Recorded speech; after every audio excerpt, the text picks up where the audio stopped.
நீல மயில் மீது இந்த ஞாலத்தை வலம் வந்தவன் இல்லையா? மிக அழகான சுந்தர முகமும் உடையவன். முழு நிலவை போன்ற அழகான முகம் அவனுக்கு. கருணை கடலாம் இந்த முருகப்பெருமானின் அழகினை விளக்குகிறது மயில் வாகன பாடல். மோகன ராகத்தில் அமைந்துள்ளது.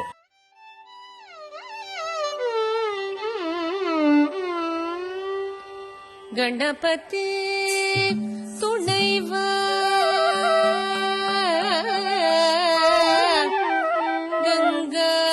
கங்காதரன் உதயவா குணவதி உமையா குமரா குருபரா